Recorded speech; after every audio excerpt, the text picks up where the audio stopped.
जिस शहर में वो लड़की रह रही थी, उसे क्या पता था कि एक दिन उसी शहर की गलियों में, उसी के घर में उसके भरोसे और मासूमियत का फायदा उठाया जाएगा। जिन्हें उसने साधारण माना, जिन्हें उसने राहगीर और मददगार समझा, वो ही बन गए हैवान। क्या उनके घरों में माँ नहीं है? क्या उनकी भी कोई बहन नहीं, कोई बेटी नहीं? जहाँ एक वहशी भूख जो इंसान को जानवर से भी बदतर बना देती है, चाहे वो 3 साल की मासूम बच्ची हो या 40 साल की डॉक्टर, दरिंदगी अब शक्ल नहीं देखती, रिश्ते पहचानती है। ये कोई फिल्मी कहानी नहीं, यह पुणे जैसे स्मार्ट शहर की वो सच्चाई जिसने एक बार फिर पूरे समाज को आईना दिखा दिया। जहां एक तरफ युवतियों को बहला फुसलाकर ब्लैकमेल करके मिलने के बहाने बुलाया जाता है, तो वहीं दूसरी ओर अब हैवानियत घरों में दस्तक दे चुकी है। घटना महाराष्ट्र के पुणे शहर की है, जहां पर एक दरिंदा पार्सल देने के बहाने डिलीवरी बॉय बनकर लड़की के घर में प्रवेश करता है, फिर एक ऐसा खतरनाक स्प्रे डालता है जिससे आसपास धुआं फैल जाता है, और फिर होता है वो जो हर दिन इस देश में दर्जनों लड़कियों के साथ हो रहा है। पुणे की एक शांत सोसाइटी, एक डिलीवरी बॉय का मास्क, पार्सल का बहाना, और फिर एक झटके में सब कुछ बदल गया।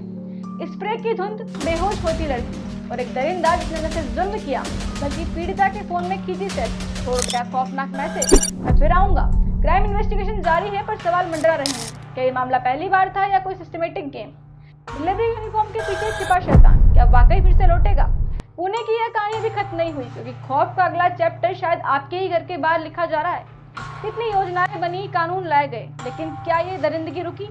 आज फिर एक बेटी सवाल कर रही है, आखिर कब तक? आखिर कब तक हमें यह सहना होगा? क्या हमें जीने का अधिकार नहीं? क्या अब हम घरों में भी सुरक्षित नहीं हैं? जरा सोचिए, हर रोज भारत में औसतन सैकड़ों से ज्यादा रेप केस दर्ज हो रहे हैं। 2023 में ही 32,000 से अधिक बलात्कार के मामले सामने आए हैं, और ये सिर्फ वो हैं जो दर्ज हो पाए। सरकारें बदलती रही, कानून बदलते रहे, निर्भया केस के बाद सख्त कानून लाए गए, फास्ट ट्रैक कोर्ट्स, महिला हेल्पलाइन, निर्भया फंड, लेकिन क्या हुआ? बलात्कार रुके नहीं, बलात्कारी खुले घूमते रहे। और समाज, वो समाज जो कुछ दिन सड़कों पर लालटेन और मोमबत्तियां लेकर शोर मचाता है, लेकिन फिर वही समाज चुप हो जाता है, जैसे कुछ हुआ ही ना हो।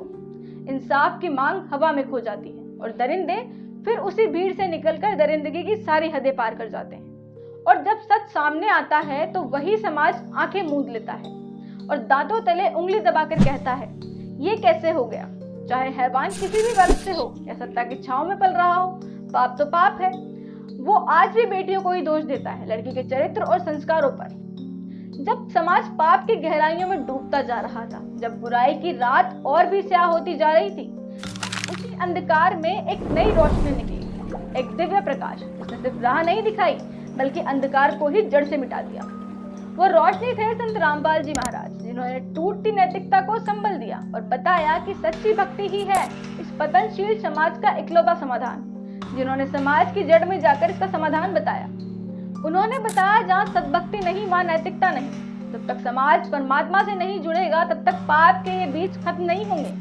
आज उनके मार्गदर्शन में लाखों लोग शराब, व्यभिचार, बलात्कार जैसे पापों से दूर हो चुके हैं, क्योंकि उन्होंने बताया कैसे शास्त्रों में वर्णित सत्य भक्ति ही चरित्र निर्माण का असली रास्ता है। सरकार कानून बना सकती है, लेकिन चरित्र नहीं बना सकती। चरित्र निर्माण तो सिर्फ सत्संग और अध्यात्म से ही संभव है। इसीलिए आज जरूरत है एक क्रांति की, जो सिर्फ मोमबत्तियां जलाने से नहीं बल्कि अध्यात्म की मशाल से आएगी। तो आए सभी मिलकर एकजुट हों और इस विषय पर गहनता से विचार कर संत रामपाल जी महाराज की समाज सुधार की मुहिम से जुड़कर देश को स्वच्छ और बुराइयों से मुक्त करें। अतः आपसे प्रार्थना है कि संत रामपाल जी महाराज का सत्संग अवश्य सुने और बनाइए खुद को, अपने बच्चों को और इस समाज को सुरक्षित। ज्यादा जानकारी के लिए संत रामपाल जी महाराज यूट्यूब चैनल विजिट करें www.santrampalji.org।